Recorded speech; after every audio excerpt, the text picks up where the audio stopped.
চলে এলাম শুভ দুপুরের লাঞ্চ নিয়ে। সকাল থেকে প্রচণ্ড ব্যস্ত ছিলাম, সব কিছু কাজের মধ্যে আর হয়ে ওঠেনি। তবে চেষ্টা করেছি তাড়াতাড়ি। আজকে ছেলের খেলা ছিল, ফিরেছে।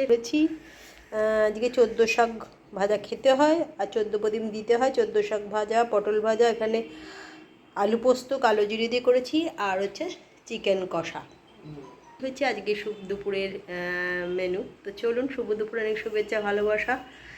বুধ চতুর্দশী সকলকে অনেক অনেক শুভেচ্ছা আর ভালোবাসা রইল। ছোটোবেলা আজকের দিনটাই আমাদের খুব আনন্দের দিন ছিল। সবাইকে ভয় দেখাতাম আজকে ভূত আসবে, আজকে ভূত চতুর্দশী, খুব সাবধানে থাকতে হবে। এগুলো ছোটোবেলার কথা ভাবলে খুব হাসি লাগে এখন। তো চলুন শুভ দুপুরটা দিয়ে দিই, দুপুরের লাঞ্চটা পরে আবার পাচ্ছেন। হাওয়া দিচ্ছে বলে 14 প্রদীপ জেলে ফেলেছি অলরেডি। তো চলুন, শুভ কী বলে চতুর্দশীর অনেক অনেক শুভেচ্ছা। ভূত চতুর্দশী বা চতুর্দশীর অনেক শুভেচ্ছা ভালোবাসা রইলো।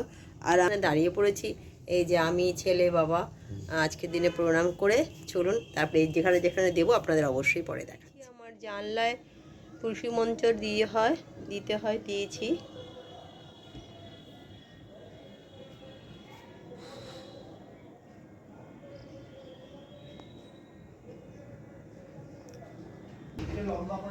আর চলুন দেখাচ্ছি যেখানে যেখানে দিয়েছি, দিতে হয়। ছাদেও দিয়ে এসছি।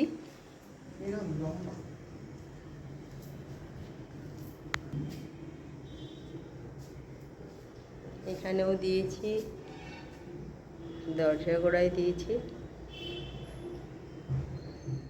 বিকেলবেলা দেখতেই পেলে একটু আগে কি বলে চতুর্দশী উপলক্ষে 14 প্রদীপ সব জায়গায় দিয়ে এলাম।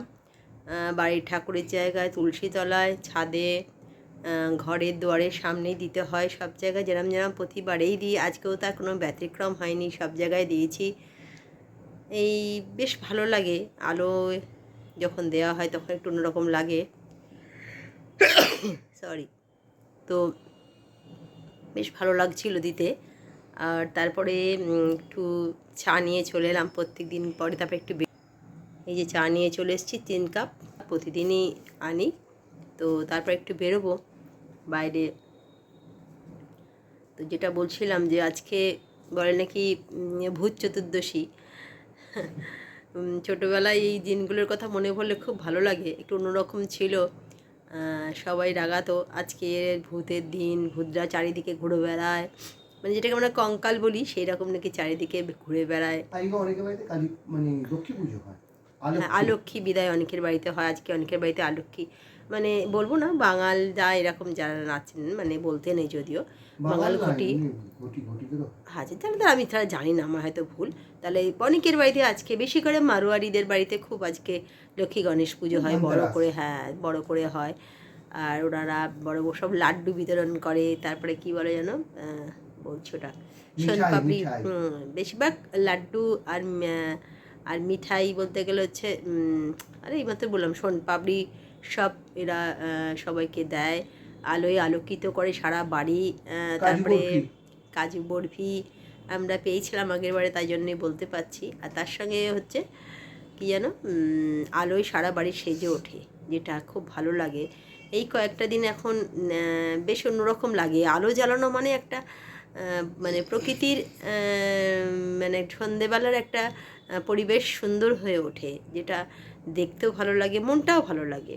তো চলুন চাটা খেয়ে নিই, তারপর একটু বাইরে যাবো, এসে আপনাদের সঙ্গে চলে এলাম সন্ধেবেলা আর একবার।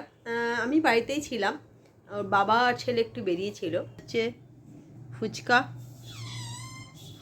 আগে একটু ফুচকাটা খেয়ে নিই, তারপরে কথা হবে। সামনে রেখে এইসব কথা হয় না, আর ফুচকাটা একটা লোভনীয় জিনিস, তাই আগে দেখতেই পাচ্ছেন 3 জন রেডি হয়ে গেছি, একটু বেরোচ্ছি। আজকে রাতের খাওয়া দাওয়াটা বাইরেই করবো প্রত্যেকদিন আগে। কদিন আগে তো হাজব্যান্ডের জন্মদিন গেছিলো, সেদিনকে তো আর বাইরে যেতে পারিনি। আজকে খুব ছোট করেই হোক নিজেদের 3 জন একটু সময় কাটাবো, তার জন্য বেরোচ্ছি। চলুন কোথায় যাচ্ছি আপনাদের সঙ্গে দেখাবো অবশ্যই। আজকে বেরিয়ে পড়েছিলাম, রাতের ডিনারটা বাইরে করেছি, কারণ কদিন আগে হাজব্যান্ডের বার্থডে গেছিলো, সেরকম কিছু খাওয়া হয়নি, তাই ভাবলাম আজকে রাতের ডিনারটা বাইরেই করি। তো দেখতেই পাচ্ছেন বসে গেছি, অর্ডার করেছি বাটার কুলচা, বাটার নান আর চিকেন ভাজা। খুব ভালো লাগলো। দারুণ সুন্দর খাওয়া দাওয়া হয়েছে। তার আগে একটু দেখাইনি যে আমরা একটুখানি একটা করে সফট ড্রিঙ্কস নিয়ে গেলাম, যেটা খাওয়া হয়ে গেছে। খুব সুন্দর এখানে খাওয়া দাওয়ার কোয়ালিটি খুবই ভালো, আর সুন্দর পরিবেশের মধ্যে, আর দারুণ সুন্দর। চলে এলাম, গেছিলাম তো রাতের বেলা একটু আজকে ডিনারটা বাইরেই করলাম, তো এইমাত্র বাড়ি ফিরলাম। তো চলুন, শুভরাত্রির শুভেচ্ছা ভালোবাসা রইল। ভূত চতুর্দশী কেটে গেল, কালকে হচ্ছে কালী পুজো। কালী পুজোর অগ্রিম শুভেচ্ছা আর ভালোবাসা জানাই। আর একজন পাশে বসেছে। কেমন হলো খাওয়া দাওয়া? ভালোই। কালিটা নাওয়া মুখ থেকে। ভালোই হয়েছে। ভালো হয়েছে। তো চলুন, আজকের মতন এটুকুনি। কালকে আবার দেখাচ্ছে কালী পুজোর দিনকে। Good night.